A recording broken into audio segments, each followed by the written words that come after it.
Today's edition of MacVoices is sponsored by Smile, the makers of PDF Pen, PDF Pen Pro, PDF Pen for iPad and iPhone, PDF Pen Scan Plus for iPad and iPhone, Text Expander Touch, and Disc Label. Find out more about all their great products at smilesoftware.com. And by lynda.com, the unparalleled online video training library. For a free 10-day unlimited trial, visit lynda.com/MacVoices. Welcome to MacVoices. This is the Talk of the Mac community. I'm Chuck Joyner. Folks, yet again, we have another Take Control author with us. These guys have been keeping me really busy, but I love talking to Take Control authors because they've really already delved into the topics we want to talk about, and who better to talk about, especially than when they've written a book and you can go and find out even more. This time, we're going to talk about iTunes 12, the FAQ, with Mr. Kirk McElhearn. Kirk, it's great to have you back. Thanks for being here.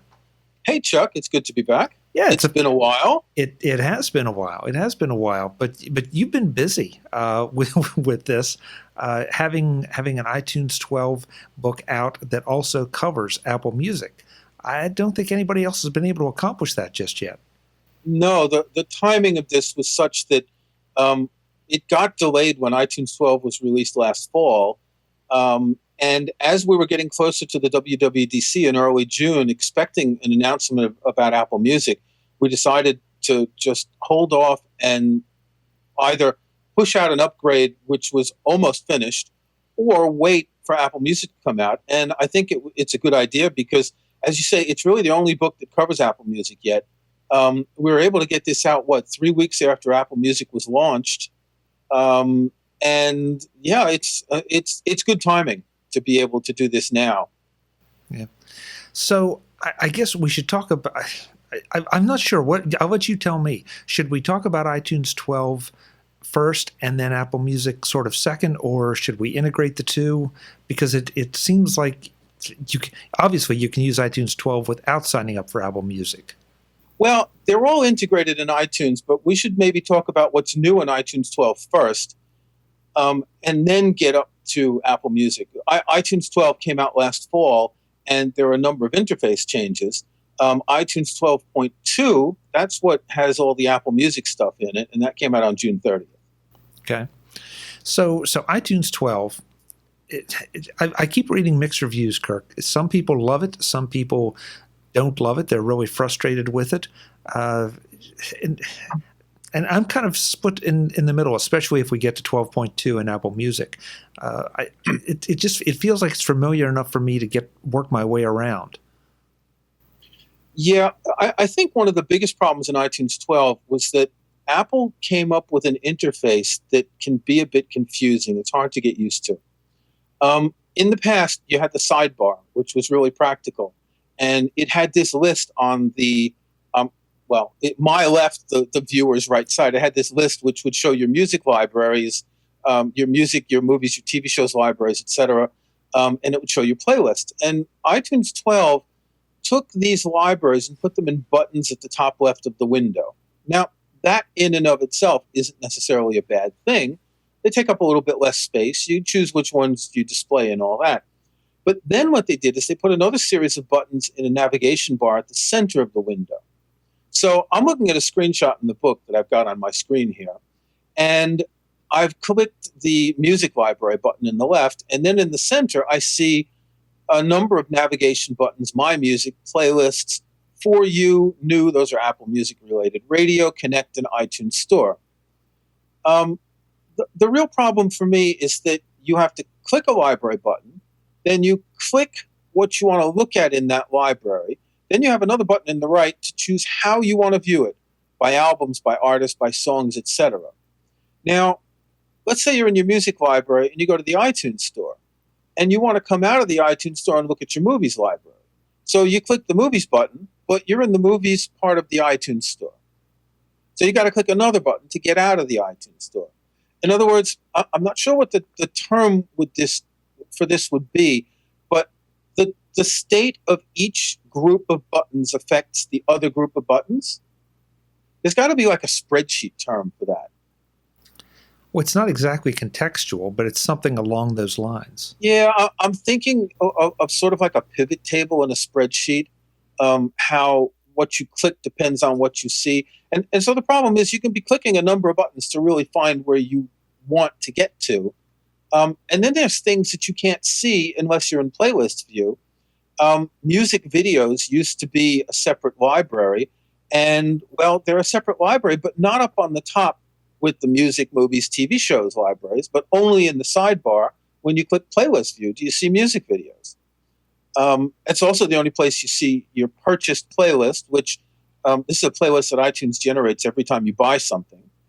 So if you've never deleted it, you'll have all your iTunes purchases since forever. Some people delete it, but it gets recreated every time you buy something. But you can only see it from that playlist view. It really took me, and I work with iTunes a lot. I write a lot about iTunes, and it took me a while to figure out how to explain this to people in a sort of a coherent way, so that when I first saw iTunes 12, I thought I was just lost. I really was. I was really negative in the review I wrote for Macworld because of these interface changes and how confusing they are. And it's months later now, and I can get around, but the muscle memory still hasn't developed. And for an app that I use every day, because I listen to music all the time, the fact that I still have to think before I click, I think that's a sign of a poorly designed interface. I've often wondered, and I realize it's a bit of a dated interface, but it also I think is one that works. That if you took some of these different media types and put them in tabs at the top, and so like you say, if you're in the iTunes Store, you're clearly in the iTunes Store tab, and then all the controls are going to adjust to that. On the other hand, the sidebar is where it gets a little bit confusing if you start to go with that metaphor, because then should the sidebar adjust to video versus audio versus purchase things versus apps? So yeah, it is becoming, I'm starting to agree with a lot of the critics that it's becoming a bit of a mess. Well, there are people who will say it's been a mess since version 2. And I think the last time you had me on to talk about my iTunes 11 book, we addressed this issue about people saying it's bloated, people saying it should be split up. I mean, I'm looking again, this screenshot that's on page 4 of my book with a bunch of numbers. So like, you are here, and this number is this button, this is that. It's like the first introduction. Movies, music, TV shows, podcasts, audiobooks, and apps. And I'm not displaying all the libraries. Would you rather have a separate app for each one of those types of content, a separate app for the store and a separate app for syncing? And this is what a lot of people think. They look at the iOS model where, okay, you're not syncing from iOS, but you've got separate apps for all of this. And that's not a solution to me. I think the all-in-one solution makes more sense, but it's confusing. And so it's more confusing now with Apple Music because you've got a couple of buttons that are specific to Apple Music in the music section. So if you're in the iTunes Store in music and you click movies, well, you go to movies in the iTunes Store. But if you're in the Apple Music For You, for instance, and you click movies, then you come out of music into movies. So there's a lot of incoherence. It's got to be one of the... We used to criticize Microsoft Office apps, right, for the toolbars and ribbons and all that, and they can be confusing. But there is a logic to it because you've got buttons that are grouped by what they do, the kind of task they do. If they're not available, they're dimmed. And if they are available, you can click them. iTunes, you can't really have that. And it must be really hard. I can't think of a better way to make iTunes unless it was tabbed, like a tabbed browser. Imagine a separate tab for different things. And one of the criticisms that many people had when iTunes 11s came out was that you can't open more than one window. So in the past, you could have, say, one window for your music library, one for a playlist you're adding music to, and another one for the store. And you can't do that anymore. I think that would be an improvement because each tab would be separate. You could go from tab to tab, still retaining the same view in each tab for when you come back, which isn't the case now. I think it's interesting, and we've seen some of the things break out in iOS We see a podcasts app for iOS. We see now an Apple Music app for iOS. So No, it's the same music app. oh, you're right. Pardon me. And in fact, that causes some confusion on iOS because of the combination of, and this is of course inherent in Apple Music. One of the goals of Apple Music is to mix your personal library with the music that you're streaming that you can add to your library. So whereas on iOS, as you say, there's a podcast app, there's a books app, there's a videos app, and there's a music app, but the music app covers both your music and the streaming music. In some ways it makes sense, in some ways it doesn't. And because the iOS music app is turned into a monstrosity with buttons and menus that are just incredibly complex as well. Kirk, this seems to be a question I'm asking a lot about a lot of different software that we see now.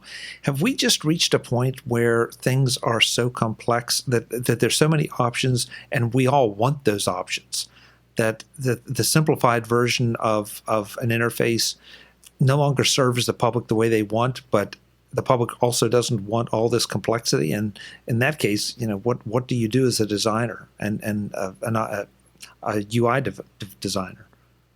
Yeah, I think it's a tough call, and I think there are a lot of things that you need to consider. First of all, when the first iPhone came out, apps were relatively simple. And as we've learned to use the features on a phone, it hasn't been that onerous to have new features added because you're just assuming that users already know how to use the older ones. But the problem comes when you get such an accretion of features that they become confusing. Look at the iTunes, the top bar on iTunes, all the buttons there are. Look at all the buttons and menus in the music app on iOS, and these are both apps that really need to be redesigned. On the other hand, how do you redesign them? Saying that we want all these features, that's not necessarily true.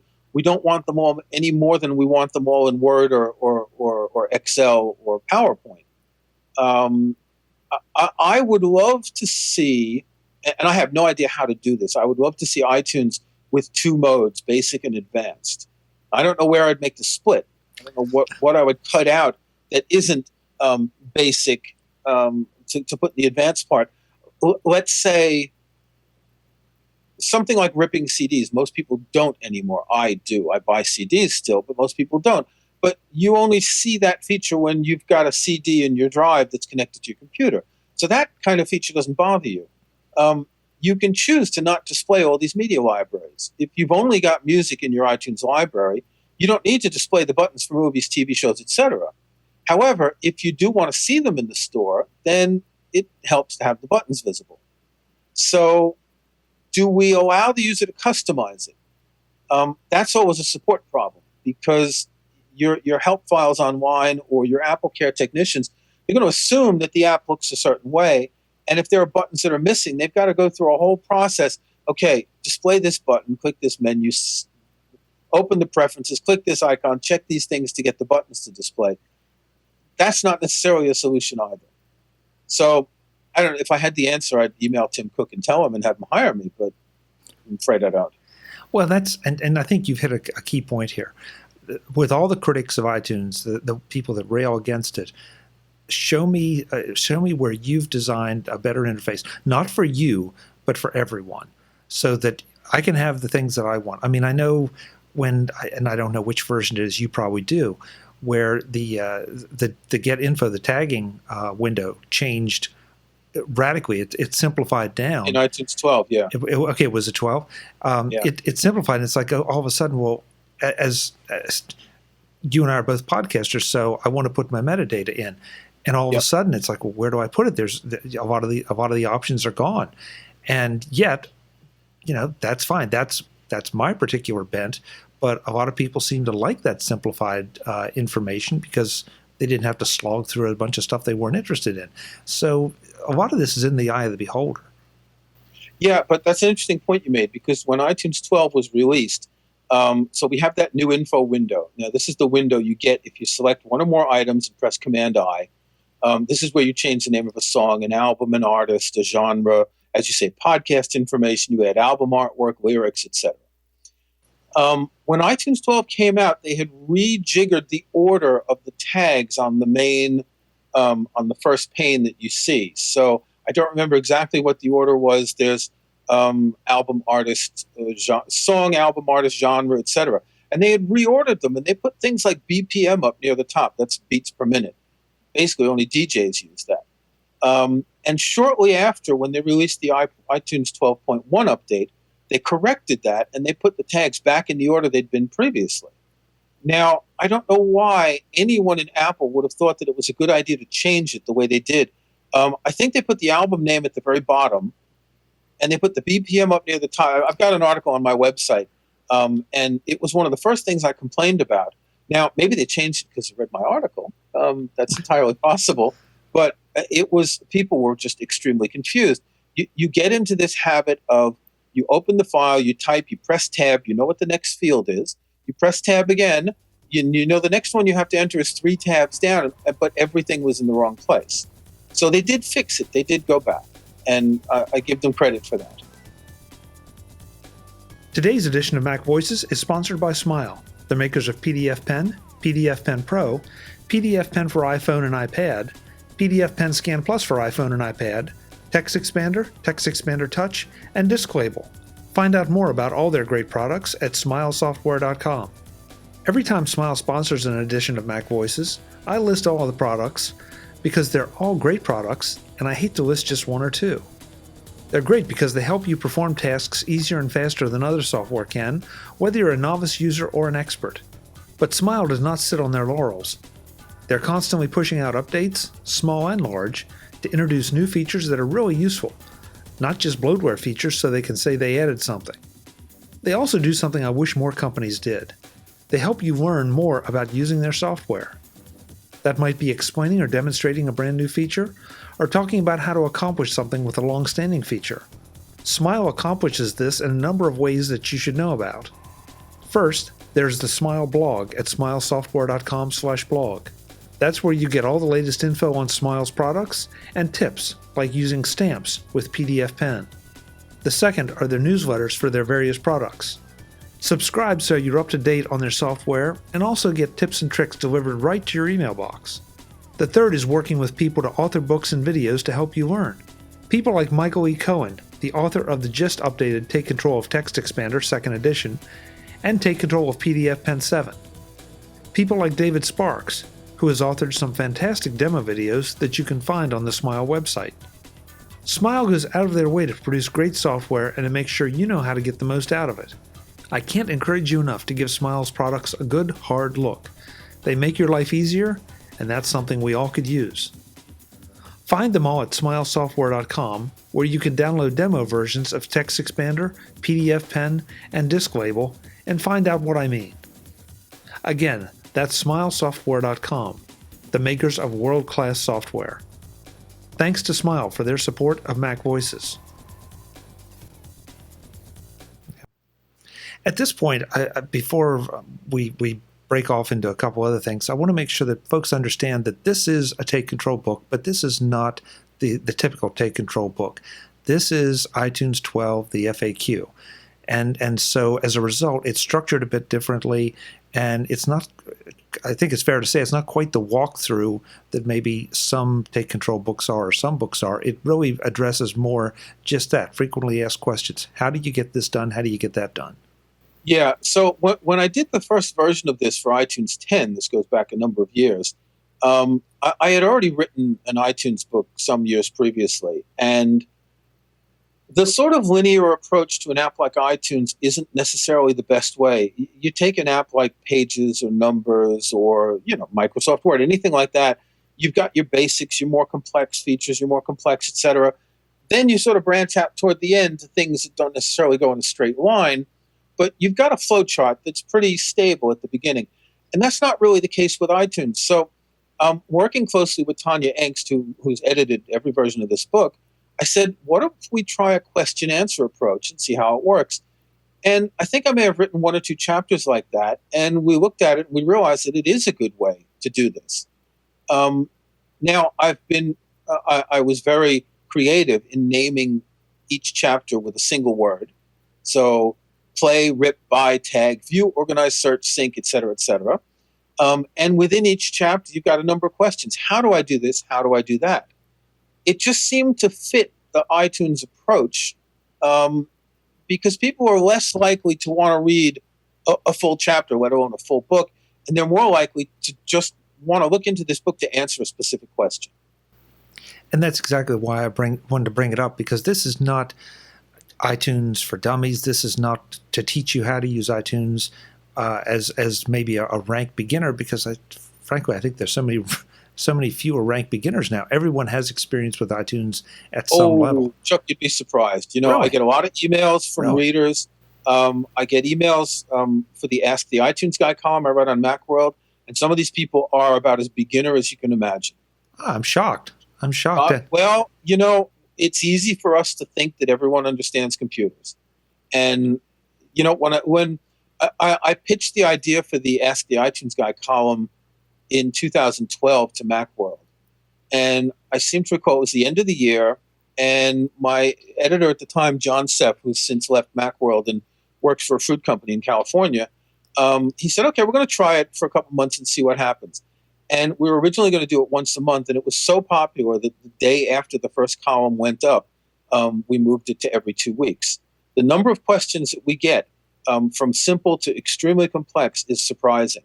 And this, combined with the emails I get from readers, has really opened my eyes to the fact that so many people who use iTunes, I don't want to use the word clueless, but they don't know how to use iTunes. It's not criticism of them.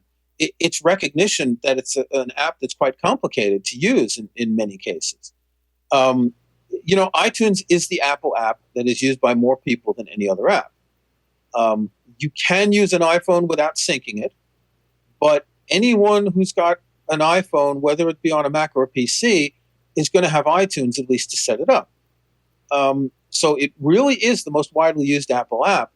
And the level of knowledge of people goes from, you know, how do I put this song on my iPhone, to, hey, I'm going to write these Apple scripts to manipulate files and tags and all. You get all extremes, but you'd be surprised how many people really don't know how to use it. I really am surprised. I don't know. It's probably my own naivete, but I wouldn't have thought that. Well, it's hard for us, and you know, the viewer can see everything behind you. It's hard for us who have all these gadgets and hardware and software and everything, to put ourselves in the shoes of these users. But there are a lot of people who just really use the basic features of things. They never change anything. And to be fair, this is the kind of book that can help those people because of the question-answer approach. You're not expected to read a chapter to find what you're looking for. You can look at the table of contents and the table of contents at the beginning of each chapter and see the questions that may correspond to what your problems are. And it also it's not going to make me walk through a lot of beginner stuff. It's like you say, I'm going to be able to go and look right to the question that I'm trying to get answered. And I love the breakdown of the book, the way you've done it, for that very reason, because with the list of topics that you have, I've got a pretty good shot at narrowing it down to one or two at the worst. That now, okay, those are the sections I want to work on now. Which questions are in those sections, and I know where to look. And then if not, and I do want to get a plug-in too. Thank you for bringing it up. I want to get a plug-in for your website, Kirkville.com. Kirkville.com? No. McElhearn.com. The site is called Kirkville, but the URL is McElhearn.com. Okay, I'll get that right in the lower third, folks, and definitely the show notes. But Kirk is posting so much great information there. I'm flipping a lot of it into MacVoices magazine for you. But I keep seeing it show up on Flipboard. Yeah, so if you don't get what you want out of iTunes, the FAQ, or if you just are interested in how things are evolving, you want to make sure you bookmark that site. Yeah, the two actually work together, because when I update the book, I go through the things I've written on my website and find which of these articles on the site really would fit into the book. And in many cases, a lot of the articles I write come from questions from readers. And in many cases, I'll take some of the articles, maybe shrink them down a little bit and add them into the book. I do get lots of questions that aren't covered in the book because iTunes contains multitudes. So with each edition, I add more and more. Now, unfortunately, this makes a book that's just over 250 pages right now. I think the first version for iTunes 10 was about 120 or 130. And when we were going through this edition, we were wondering, should we get rid of some of the more basic stuff? So the first chapter is called Play, and I talk about how to play a CD. Granted, back in the day, people played CDs on computers, and they don't very often. But it turns out that understanding how to play a CD is the foundation to playing anything in iTunes. So it didn't make any point to cut this content, which is useful. It just added some more information to say, well, use this as a template for the way you're going to play an album, a song, a playlist later in iTunes. So there is some content that is relatively basic. If you've already decided how you want to rip CDs, you don't need to read the rip chapter. I talk about things like which format to use and which bit rate and all that. Once you've decided that, you don't need to come back to it. So it's fair to say that out of those 250 pages, there's probably 50 pages that you'll go through and never read again. But the rest of it is really full of things that, this is based on my experience using iTunes. I have a huge music library. I'm a music fanatic. I like to say I'm one of those guys in the movie High Fidelity who hung out in the record stores, because I was for a few years. And I've basically distilled my experience plus all the questions and comments from readers into this. It is long, but you won't, not to sound pompous, but you won't find something that goes into more detail and covers as many different iTunes features and questions. But again, let's be real clear. Because it's an FAQ style book, you don't need to read all of it. You need to go and find what it is that's important. Sure, if you want to take it and sit down for an afternoon and go through it, that's great. But it's really not designed to be that kind of book. Yeah, and actually, I thought it was really cute the first time around to have these one-word chapter titles. But it actually works really well because I got a chapter RIP. It's really self-explanatory. View, pretty clear. Search, sync, cloud. They're all really explanatory. I could have made 10-word titles. Manage your music files in the cloud instead of just saying cloud. So you can scan the table of contents and in 2 seconds know which chapter to look at. And of course, you can use the search feature on your Mac or on your iPad or whatever you read it on to look for something more specific. Today's edition of MacVoices is sponsored by lynda.com, the unparalleled online video training library. Get a full, free 10-day trial at lynda.com/MacVoices. I've been telling you about lynda.com now for some time, about the breadth of their topics, from graphics design to business, photography to website building, and much, much more. About the depth of their training that takes you from the starting line to a deep dive in topics like iOS development and video production. More than a few people have used lynda.com to change their careers. Even more have changed their lives by adding or improving skills they needed for their work or just for themselves. That's one of the great parts about learning with lynda.com. You decide what you want to learn. Another great thing is that you get to decide how you want to learn. Watch any of lynda.com's video courses at the pace you want. Watch them once. Watch them multiple times. Watch them in order. Watch them out of order. Or just jump to the parts that you need. Watch them on your Mac or on your iPhone or on your iPad. Watch them streaming online or use the lynda.com iOS app to download and watch them offline. Watch them when you want, where you want, how you want. I've been adding new courses to my lynda.com queue that I want to check out. That includes not just existing courses like Up and Running with Photos for OS X, but new courses like SEO Tools Fundamentals, Squarespace 7 Essential Training, and the new iPad Tips and Tricks, because you can never have enough iPad tips and tricks. If you are in the corporate world, or if you're a Microsoft Office fan, a couple other new courses you might be interested in include Office for Mac 2016 New Features, and Up and Running with Office for iOS devices. Those are just a few of the over 3,600 video courses available on lynda.com. Yes, I said 3,600. So there's certainly going to be a whole lot of material that you're going to be interested in and that is going to benefit you for work or for your personal goals and satisfaction. Best of all, you can try lynda.com right now for a free, full 10 days by signing up at lynda.com/MacVoices. During those 10 days, you can watch any of the 3,600 courses. Any of them. The legacy material on long-standing favorite programs and subjects. Any of them. And as many of them as you can watch in 10 days. Absolutely free when you sign up at lynda.com/MacVoices. Do yourself a favor and sign up for your free lynda.com trial membership right now, and do me a favor by signing up at lynda.com/MacVoices. It lets lynda.com know that you heard it here and that MacVoices listeners appreciate the very best in video training. That's lynda.com/MacVoices for 10 free days of unlimited video training to help you learn something new. Thanks to lynda.com for supporting MacVoices. Kirk, we could go on for hours, I know all too well, but I want to make sure that we leave a sufficient time here to cover Apple Music in iTunes. The gorilla in the room. Well, yeah, that's one way to say it. So we're recording this just one day after Jim Dalrymple of The Loop published an article saying that Apple Music is a nightmare and he's ditching it. And it's been quite contentious. I had some very serious problems. It really wreaked havoc on my music library. Jim was very upset. Other people, I've gotten more email about this issue with Apple Music and the iCloud Music Library than anything else about iTunes. So it's actually, Apple Music is a great idea on paper.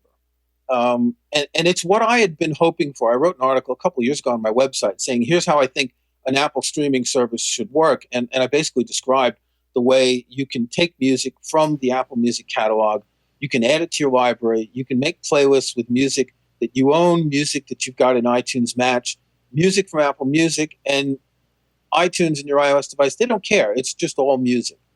And that's the way it works. Unfortunately, it causes all sorts of problems if you have a library that you've tagged carefully and added album artwork to, because it changes a lot of your information. Apple Music as such is made up of a couple of things. So what they call Apple Music is the streaming part. What used to be iTunes Match still sort of has that name, but you won't see it in iTunes. It's like, what's the thing from the Harry Potter movie? He Who Shall Not Be Named. And that's now part of iCloud Music Library. And iCloud Music Library holds your purchase tracks, your iTunes Match tracks, if you have an iTunes Match subscription, and anything you add to your library from Apple Music. Now, what's the polite way to say? It's a mess. It's caused lots of problems. Now, I explain very carefully in the book how these things work together. I even have a bit, be careful with iCloud Music Library, to explain the consequences that might occur. I think it's a shame that Apple released this and didn't get it right. It's not the first time they've released something in the cloud that didn't work well, as we know. So Apple Music as a streaming concept seems to work quite well. But what I've done, because I don't want my music library getting, what was Jim's term, decimated? I'm using Apple Music and iCloud Music Library on my laptop, which just has a small library, and on an iPod Touch, rather than on my iMac and my iPhone, which have my music on. It's a solution. These problems are affecting people with large libraries, with careful tagging and all that. If you don't have much music in your library, you probably won't have a problem. So you can use Apple Music and iCloud Music Library the way you want. But too many people have had problems with it. Yeah, I think maybe part of it when I started with it was my own confusion and not understanding maybe how everything worked. And I had things messed up a little bit. I was like you. I used a subset on one particular machine, and I already had a good backup of my library, so no problem. And I ended up just kind of destroying everything and starting over once I thought I got a hold of it. And now I'm doing a little bit of testing in my own way. It's something I put on my blog about how I'm building parallel lists in Spotify and Apple Music.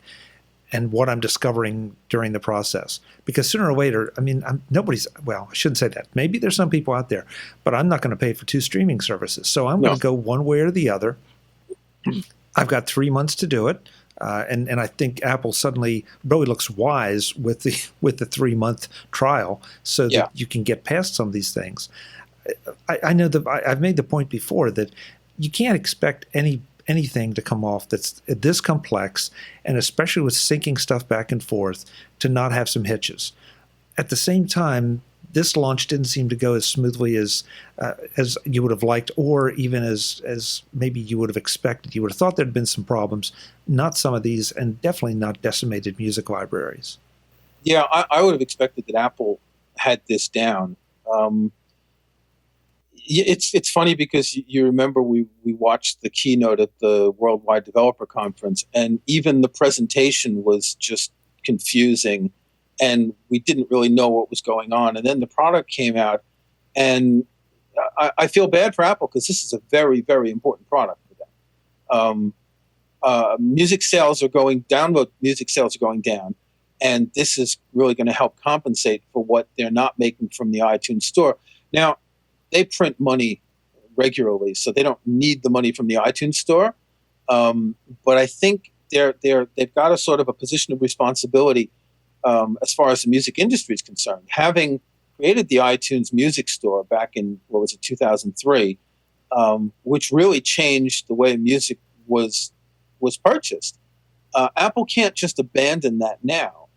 I think you can't come out with a service this complicated and not help users understand it. And Apple has not been good at doing that. You know, you compare this with Spotify, and the big difference, and for me, the big reason that I don't use Spotify is that Spotify lets you make playlists, but you really can't organize things in any other way. You don't have a library in Spotify. You have a list of playlists. You can't just save a bunch of albums and then look at all the albums you've saved or the songs that you've liked and all that sort of stuff. So Spotify for me is a non-starter. I'm an album listener. I like to. So what I've been doing recently is when you start using Apple Music, you get a display asking you to choose some genres and artists, right? And that's how they make recommendations in the For You section. So I chose a few, and I've been listening mostly to 2 kinds of music. Music I had back in the 70s on LP that I never bought on CD, and jazz. Now, I really like a few jazz artists, Miles Davis, Bill Evans, Brad Mehldau, etc., but I don't know a lot about the history of jazz. So this is allowing me to go back and discover these artists that I don't know. Yesterday I was listening to Oscar Peterson, Sonny Rollins, McCoy Tyner, names that are familiar to me, but whose music I never had the time nor the means to explore because, every CD costs a little more money. And I'm finding that really useful. I'm adding the albums to the library, and I'm coming back to them, and I'm able to see what I've listened to, and I'm able to rate it and all that. With Spotify, you can't do it. So Apple Music is much more complex. The concept is more complex. I just think that they should have come out with 150 tutorials explaining how to do everything. On the other hand, it put me out of a job. So, yeah, a little self-interest there. Yeah, I think I'm starting to believe that Apple, along with, and it's not just Apple, because we're back to that complexity issue. I'm starting to come to the point that I think you need to have 2, 3, 4 week rollouts where, okay, we're launching this service and we're turning on, let's say, Beats One, and then we're going to turn on iCloud Music Library, and then we're going to turn on the match so that, okay, now you've got this library, now it'll download to your computer if you want it. Then we'll turn off being able to make playlists available offline. Yeah. I to your point, to let us all learn how to use it instead of just throwing this massive thing. And I got to tell you, Kirk, from my explorations, there's a lot there. There's a lot there. You don't even realize half of it until you go digging for it, and yet there's very little. Well, because of iTunes itself, it's tough to go. It's tough to do it in a linear fashion, to explore in a linear fashion. Yeah, and they could have created 150 video tutorials even. And they could have said, each one could be a minute or 2 long. Here's how to do this. Here's how to do that. a sort of a frequently asked question format. What a for concept. example. Yeah. And Apple's never been good about doing that for iTunes or pretty much for anything. You look at an app like Pages or Numbers, the help's not very good either. But it's funny, we don't react the same way because we're used to using word processors, and Pages is still a sort of a word processor, and it's not that different. Although when the new Pages came out, and you've spoken to Michael Cohen about it on the show, it was vastly different. The same with Numbers. So we've reached a point where complexity is such that you've got to be an expert to understand the way to use an app like this. And it shouldn't be like that to listen to music. Now, I can understand that to make formulas in a spreadsheet, yeah, it's complex. You need to know math, for example. But to listen to music, you shouldn't have to think so much, and it should be intuitive. You should be able to click and find what you want and play it and add it to your library. It shouldn't be complicated the way it is. No, it shouldn't. But, listening to you talk about why Spotify is a non-starter for you is interesting. I agree with a couple things that you said, but there were others. It's like, gee, I never thought about that not being there. So it's something that didn't mean anything. And it speaks to the idiosyncratic way we all listen to music, use music, and for those of us that are music enthusiasts of one stripe or another, how we organize our music. And and that I think is the biggest thing. So Apple Music is designed for the 80% of consumers who use music as wallpaper. I don't mean to be derogatory, but most people, they put on music in the car just to fill up space. They put on music at work to not hear silence. They want to hear the latest hits, and then in a month there are new hits, and they forget the old ones. And it's probably 80% of people. The rest of people are more interested in specific music. They've got a record collection or a CD collection, and they've been listening to music for a long time, and they care about certain artists, and they go to concerts, and it's a different kind of listening. And I understand that Apple Music, you go to Beats One Radio or the other radio stations, you go to the recommendations in For You, and it's, oh, well, there's 3 new playlists and 6 new albums. I'll listen to them. The problem is, if you're only focusing on those customers and abandoning the rest of your customers, then you get a lot of negative goodwill. And there was an awful lot of criticism in really the first days after Apple Music came out, because the people who write about these things for tech websites tend to be the people like you and me who listen to music in a different way and don't just put it on for wallpaper. Now, granted, a lot of these other people, they don't read our websites, so it's not going to affect them. But you do see a trickle down. I mean, a number of my articles were quoted on websites like CNET, which is a more general computer website, even the Forbes website. And, Forbes is not a tech website at all.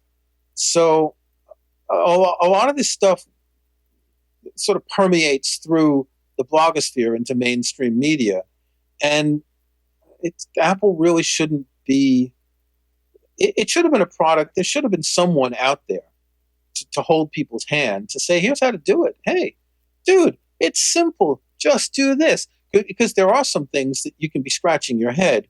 And then when you find that it really is simple, if you can only find the button or the menu item, then you think, of course, but someone's got to show you where it is.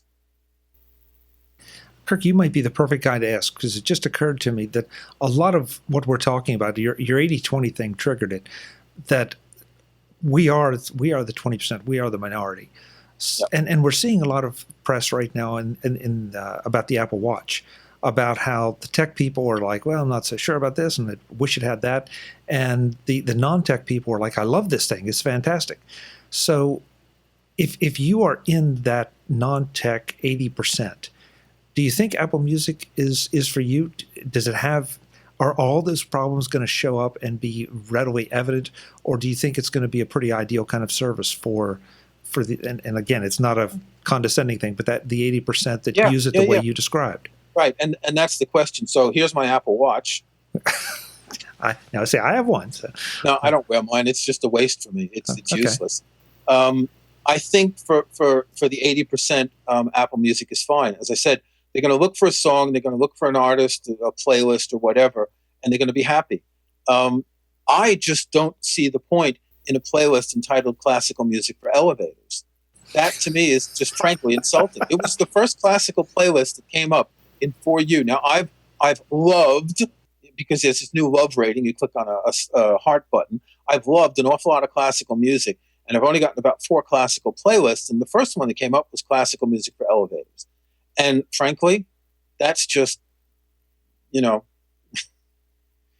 I'll be polite because this is a family show, Thank you. but that's just plain insulting.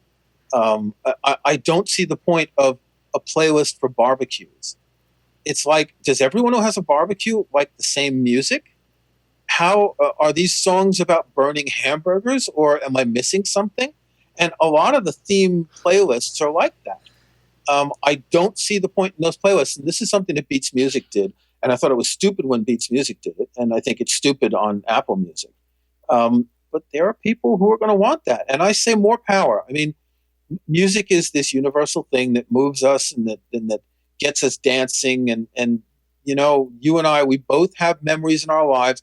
You hear a certain song, it takes you back to a point where you were doing something important, right?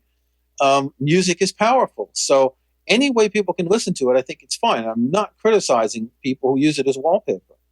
One of my friends, and I won't mention him, he's one of the co-hosts on my podcast, so you got a 50-50 chance of figuring out which one it is. He has one playlist in iTunes. He puts all his music in it. And when it gets to the end, he resets the plays and starts over. It goes in shuffle mode.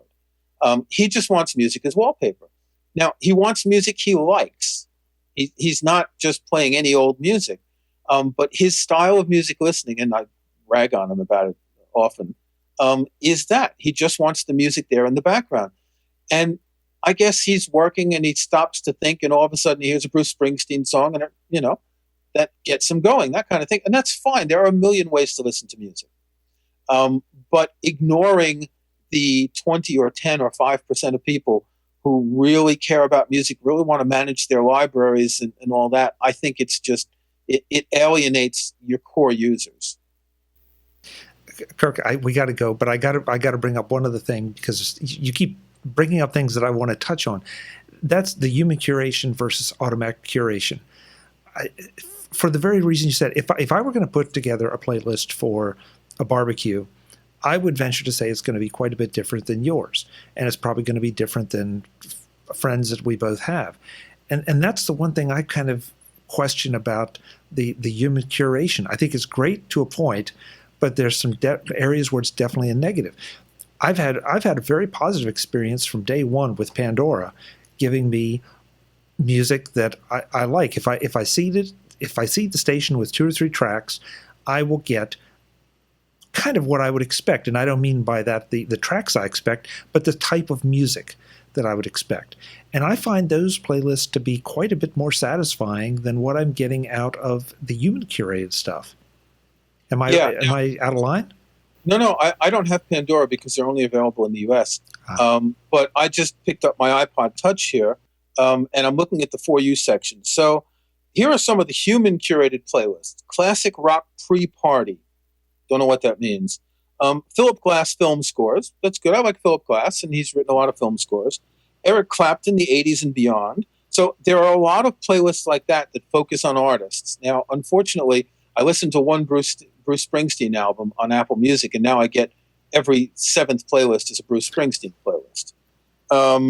Here's one called Everything is Going to Be Okay. Take a deep breath and let these upbeat tunes fit your mood.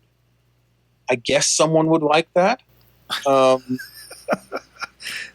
Then there's introductions to different artists, or late night jazz, or things like inspired by the Velvet Underground.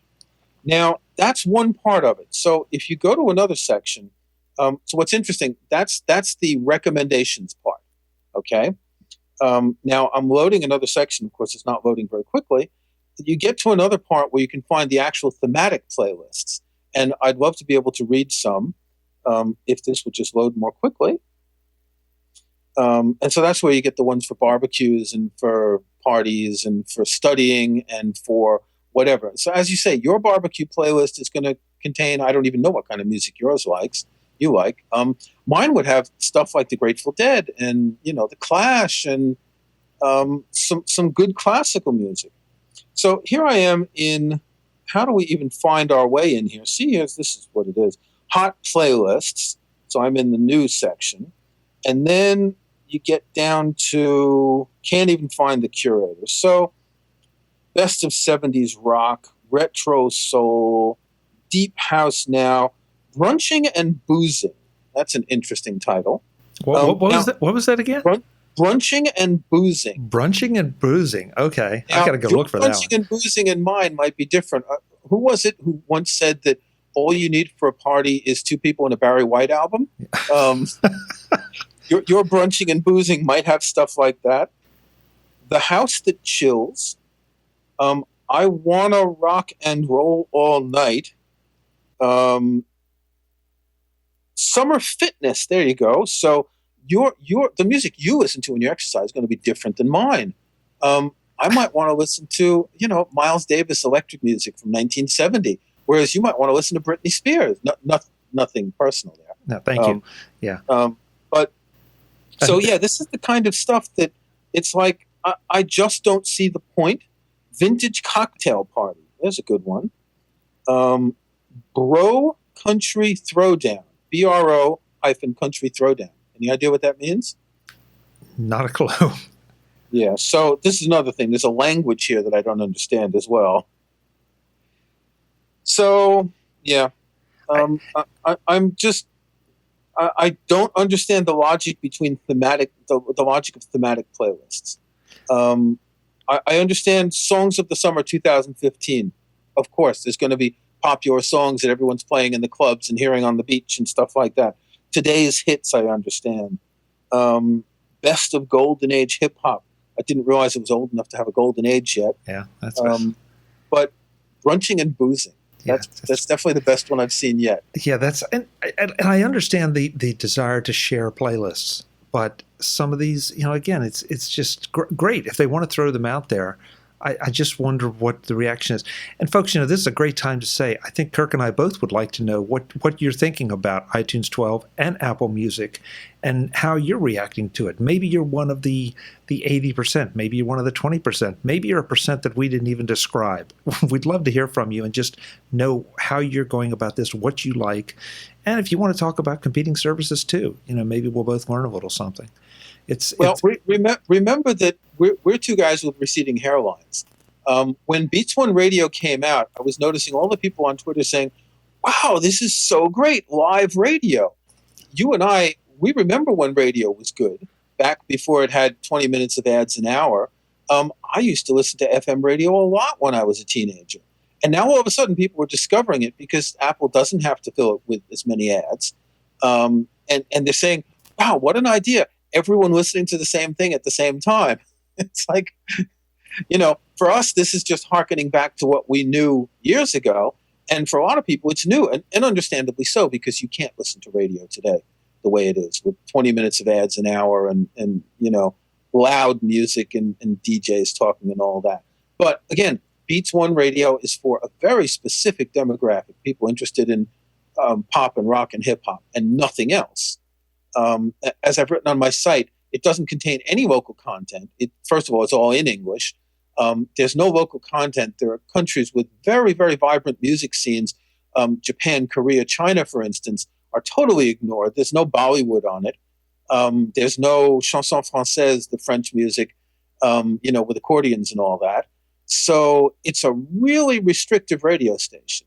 Now, of course, they named it Beats One. I think there's going to be Beats Two and Beats Three and Beats Four and et cetera. And hopefully with broader genres, I'd love to see a classical station, a jazz station. And given what Tim Cook said this week at their earnings call about how the future was China for them, I can imagine there'll be a specific Asian station as well. Kirk, you got to come back. We have so much to cover here. There's so many things that I want to ask you your opinion on, and this has been great. And music invokes so much passion in so many people, and I don't know what it is, but it does. And so we just go with that and move on. One more time, right quick. The book is iTunes 12, the FAQ. Take control of iTunes 12, the FAQ. Okay. And it's available from all fine ebook sellers near you. takecontrolbooks.com, or my website, which is Kirkville, and it's www.mcelhearn.com. That's MCELHEARN.com. Parallel to the release of this book, I've opened a forum, which is called, obviously, Kirk's iTunes Forum.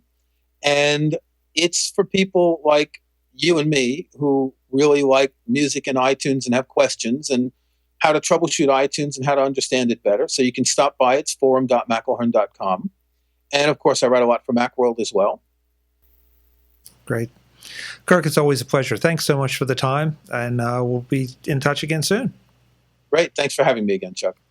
Folks, I'm Chuck Joyner. This is MacVoices. We hope to see you back here again soon. And again, please, let me know, whether it's on Twitter or email or whatever. Let us know what your reaction is to Apple Music and to iTunes 12. Until the next time, thanks for watching.